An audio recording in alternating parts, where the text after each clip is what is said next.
तेरा वचन मेरे पांव के लिए दीपक और मेरे मार्ग के लिए उजियाला है। भजन संहिता 119 का 105।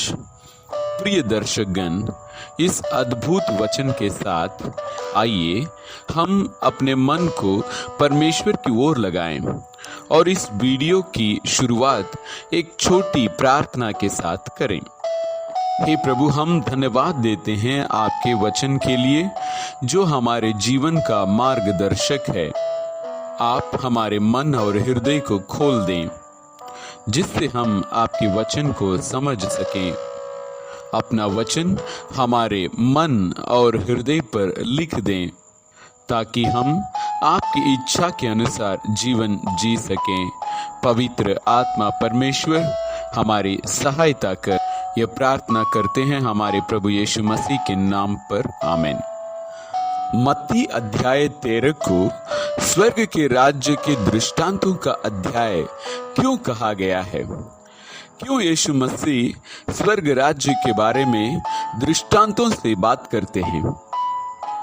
क्योंकि स्वर्ग का राज्य सभी के लिए नहीं है। स्वर्ग राज्य उन्हीं के लिए है जो उसके लिए तरसते हैं, मेहनत करते हैं। क्या आप स्वर्ग राज्य में प्रवेश करना चाहते हैं? तो यह वीडियो आपके लिए है।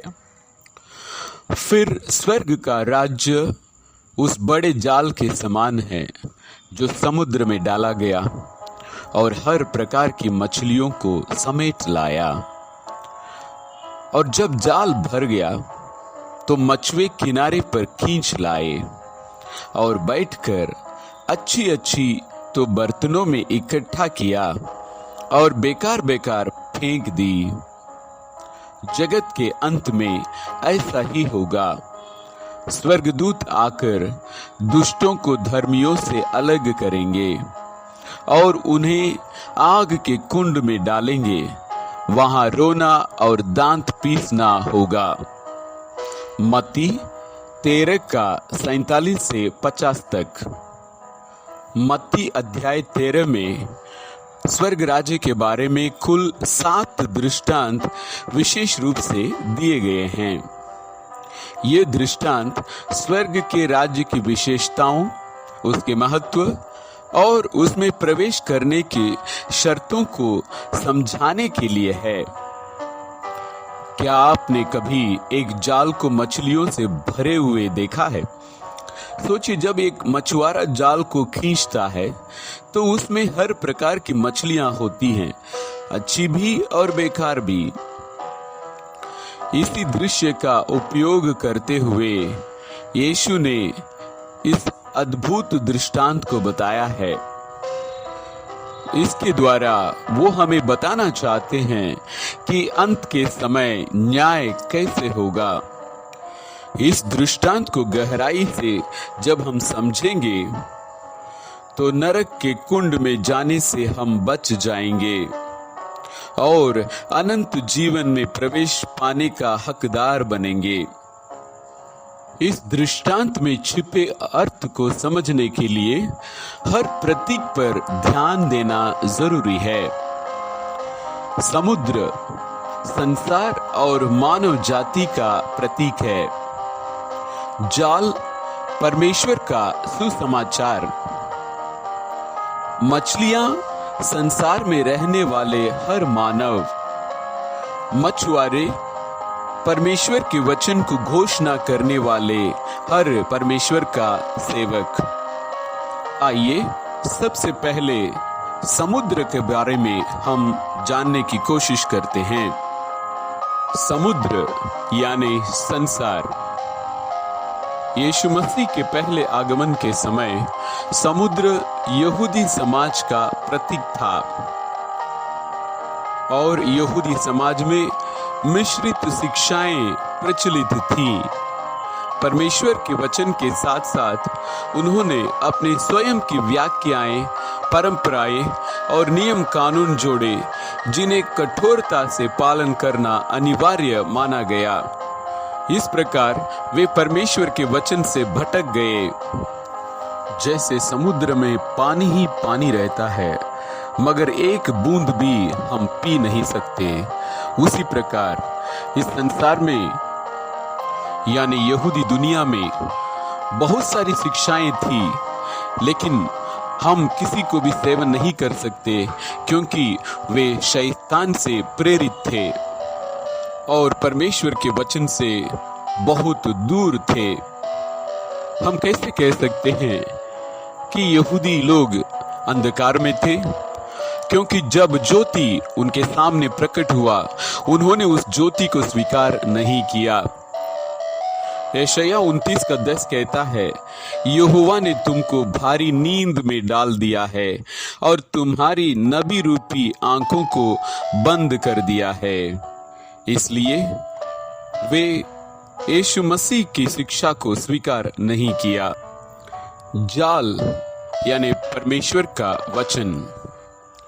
दो तरह के जाल होते हैं, एक परमेश्वर का और दूसरा शैतान का।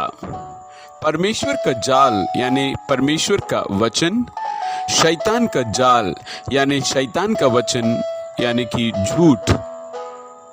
हबाकुक 1:15 कहता है, वो उन सब मनुष्यों को बंसी से पकड़कर उठा लेता और जाल में घसीटता और महाजाल में फंसा लेता है।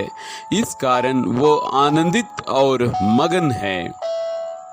जिस प्रकार परमेश्वर के पास सुसमाचार के प्रचारक थे जो परमेश्वर के वचन रूपी जाल को संसार में डालकर मछली यानी लोगों को स्वर्ग राज्य के लिए पकड़ते थे, इसलिए यीशु ने कहा था, मेरे पीछे चले आओ तो मैं तुमको मनुष्यों को पकड़ने वाले बनाऊंगा।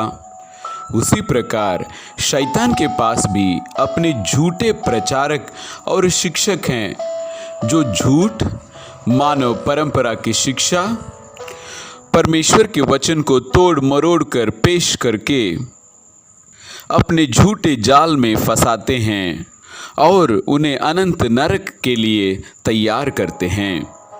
आइए अब हम जानेंगे मछली के बारे में।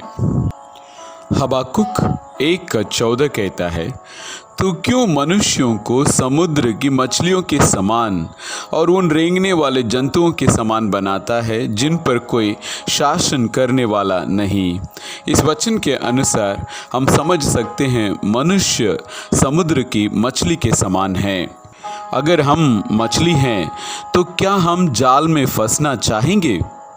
ऐसे तो हम फंसना नहीं चाहेंगे, लेकिन इस वचन के अनुसार स्वर्ग राज्य में प्रवेश करने के लिए जाल में पकड़ा जाना जरूरी है। इस दृष्टांत के अनुसार मछली पकड़ने के बाद अच्छी मछलियों को चुन चुनकर बर्तन में रखा जाता है, जबकि खराब मछलियों को समुद्र में वापस फेंक दिया जाता है। अंत के समय पर स्वर्गदूत आएंगे और पापियों को धर्मियों से अलग करेंगे। इसलिए हमें भी जाल में पकड़ा जाना चाहिए और एक अच्छी मछली यानी धर्मी बनना चाहिए। क्या आपको पता है स्वर्ग के योग्य मछलियां कौन सी हैं? लव्य व्यवस्था 11वां अध्याय 9 से 10 तक के वचन। फिर जितने जल जंतु हैं उनमें से तुम इन्हें खा सकते हो, अर्थात समुद्र या नदियों के जल जंतुओं में से जितनों के पंख और चोंटे होते हैं उन्हें खा सकते हो, और जलचरी प्राणियों में से जितने जीवधारी बिना पंख और चोंटे के समुद्र या नदियों में रहते हैं वे सब तुम्हारे लिए घृणित है। इस वचन के अनुसार अच्छी मछलियां वे हैं जिनके पंख और शल्क होते हैं। पंख यानी मछली के दिशा को नियंत्रित करते हैं और शल्क मछली की सुरक्षा के लिए कवच का काम करते हैं। एक अच्छी मछली की एक विशिष्ट दिशा होती है स्वर्ग की ओर। अच्छी मछली तब हम बन सकते हैं जब हमारी निगाहें हमेशा स्वर्ग की ओर टिकी रहें। इसके अलावा हमें आत्मिक कवच भी पहनना चाहिए। कवच परमेश्वर का वचन है। इफिसियों अध्याय 6 10 से 17 तक के वचन में पौलुस कहता है, परमेश्वर के शस्त्र धारण करो। सर से पांव तक परमेश्वर के वचन के कवच को हमें पहनना होगा। अगर हम उस वचन में लिपटे हैं तो हमारी अंतिम मंजिल स्वर्ग ही होगा। इस प्रकार इस दृष्टांत में दुनिया में रहने वाले लोगों को मछली के रूप में दर्शाया गया है और वचन जो व्यक्ति को मार्गदर्शित करता है उसे जाल के रूप में दिखाया गया है। वचन को प्रचार करने वाले लोगों को मछुआरे के रूप में दर्शाया गया है और समुद्र यानी इस संसार जो मिश्रित शिक्षाओं के लिए है। हम याद रखें, हमें एक अच्छी मछली बनना है, यानी हमारी नज़र स्वर्ग की ओर होना चाहिए। परमेश्वर के वचन को हम पूरा पहने रहना चाहिए।